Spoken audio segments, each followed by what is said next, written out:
Hello everyone, welcome to Jupiter Plus Humanities. It's me and Nafi. എല്ലാവരും മക്കളെ ജൂപ്പോടിന്റെ plus humanities ക്ലാസ്സിലേക്ക് സ്വാഗതം. ഞാൻ നിങ്ങളുടെ നാഫി. മക്കളെ നമ്മൾ ആറാമത്തെ ചാപ്റ്റർ, ഓണം എക്സാമിന് 6 ചാപ്റ്ററാണ് നിങ്ങൾക്ക് ഹിസ്റ്ററിയിലുള്ളത്.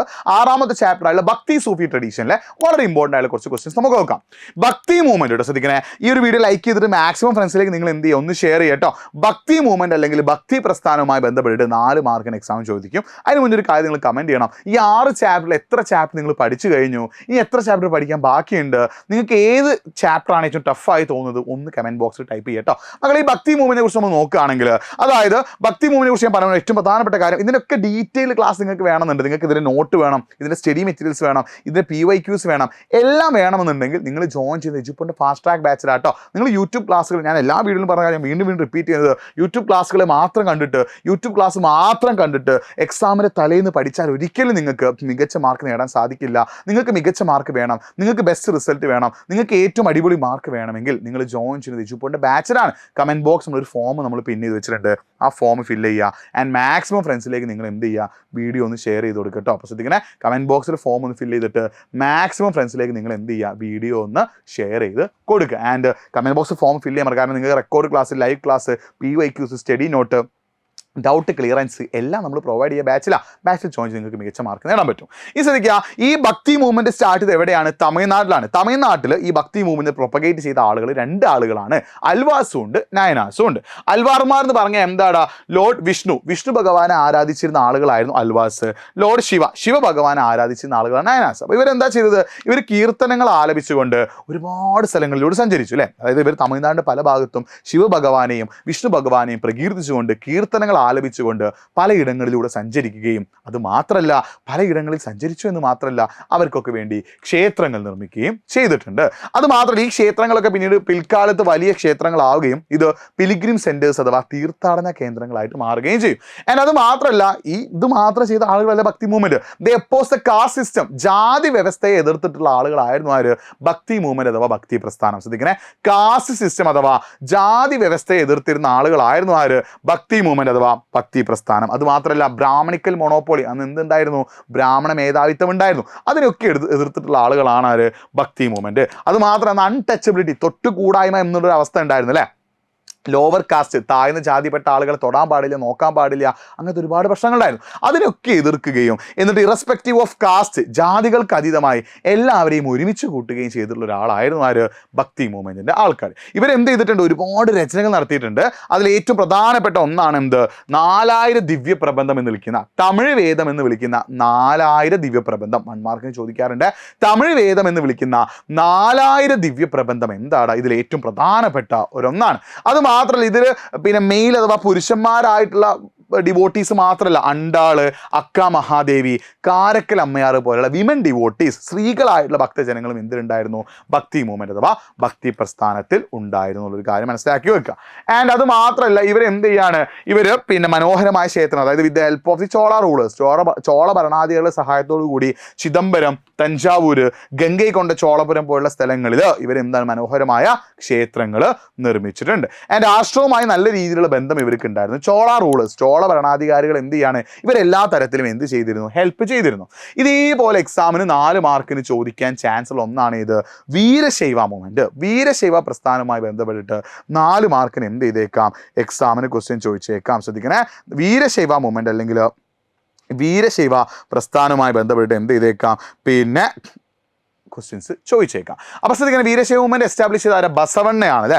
ബസവണ്ണയാണ്. ലോർഡ് ശിവഭഗവാനെ ആരാധിച്ചിരുന്ന ആളുകളായിരുന്നു ആര്? വീരശൈവാസ് എന്ന് വിളിക്കുന്നു. ഇവരെ ലിംഗായത്തുകൾ എന്ന് വിളിക്കുന്നു കേട്ടോ. വീരശൈവ എന്ന് വിളിക്കുന്നുണ്ട്, അതേപോലെ തന്നെ എന്ത് ചെയ്യാണ്?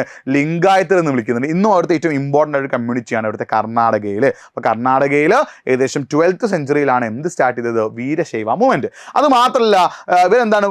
വാൻഡറിങ് മോങ്സ്, അല്ലെങ്കിൽ തിരിഞ്ഞ് നടക്കുന്ന സന്യാസിമാരാണ് ജംഗമ. അവരെ ഇവരെന്ത് ചെയ്തിരുന്നു? ബഹുമാനിച്ചിരുന്നു.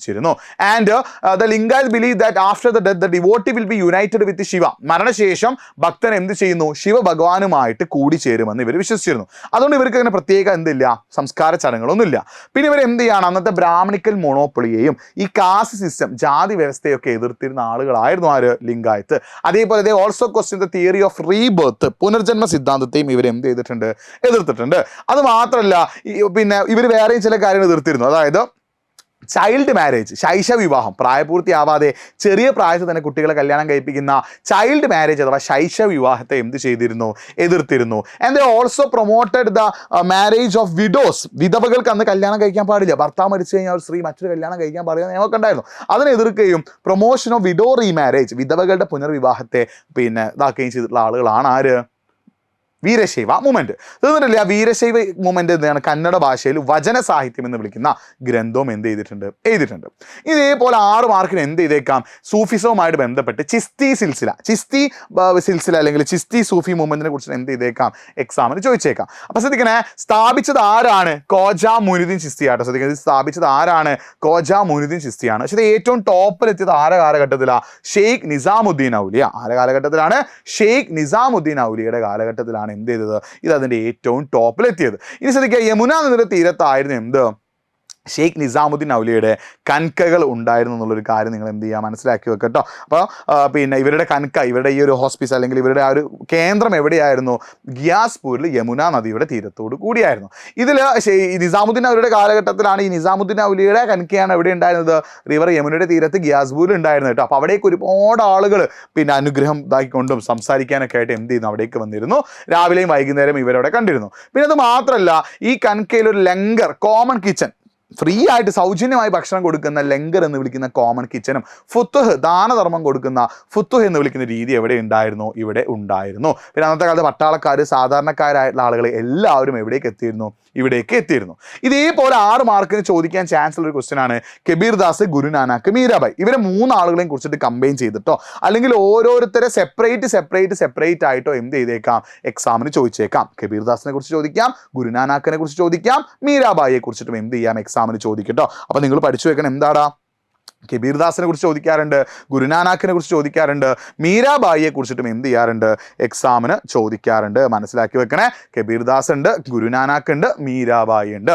ഇവരെ 3 ആളുകളെ കുറിച്ചിട്ടും എക്സാമിന് 6 മാർക്ക് ചോദിക്കാം, അല്ലെങ്കിൽ സെപ്പറേറ്റ് ആയിട്ടും ചോദിക്കാം. ഈ ഒരു കാര്യം കൂടി നിങ്ങൾ പഠിച്ചു വെക്കുക. അപ്പോൾ ഈ 3 ആളുകളെ കുറിച്ചും 6 മാർക്ക് ചോദിക്കുന്ന ഒരു കാര്യം മനസ്സിലാക്കി വെക്കണേ. പിന്നെ മക്കളെ, ഞാൻ പറഞ്ഞ ഇതൊക്കെ ഡീറ്റെയിൽഡ് ക്ലാസ് നിങ്ങൾക്ക് വളരെ ചെറിയ പണത്തിന് നമ്മൾ വളരെ ചെറിയൊരു പ്രൈസിന് നമ്മൾ എന്ത് ചെയ്യുന്നു? നിങ്ങൾക്ക് തരുന്നുണ്ട്. അപ്പോൾ മക്കളെ, ബാച്ചിലാണ് ക്ലാസ്സുകൾ ഉണ്ടാവുക. ബാച്ചിൽ ജോയിൻ ചെയ്ത് പഠിച്ചാൽ മാത്രമേ നിങ്ങൾക്ക് ബെസ്റ്റ് റിസൾട്ട് നേടാൻ പറ്റുള്ളൂ. അപ്പോൾ കമൻറ്റ് ബോക്സിൽ നമ്മളൊരു ഫോം നമ്മൾ പിൻ ചെയ്ത് വെച്ചിട്ടുണ്ട്. ഫോം ഒന്ന് ഫില്ല് ചെയ്യുക. മാക്സിമം ഫ്രണ്ട്സിലേക്ക് നിങ്ങൾ എന്ത് ചെയ്യുക? ലിങ്ക് ഒന്ന് ഷെയർ ചെയ്ത് കൊടുക്കട്ടോ. ആൻഡ് ഏറ്റവും പ്രധാനപ്പെട്ട കാര്യം, നിങ്ങൾക്ക് വേണ്ട എല്ലാം, record class, live class, doubt clearance, mentor support തുടങ്ങിയ കാര്യങ്ങളെല്ലാം നമ്മൾ തരും. എവിടെയാണ്? ഇച്ചുപോട്ട് ബാച്ചിലാണ്. അപ്പോൾ കമൻറ്റ് ബോക്സിൽ ഫോം ഒന്ന് ഫില്ല് ചെയ്താൽ പിന്നെ സീനൊന്നുമില്ല. മക്കളെ, നന്നായിട്ട് പഠിക്കുക, ഉഷാറായിട്ട് പഠിക്കുക, അടിപൊളിയായിട്ട് പഠിക്കുക. എല്ലാവർക്കും എക്സാം ഈസി ആകട്ടെ. Thank you.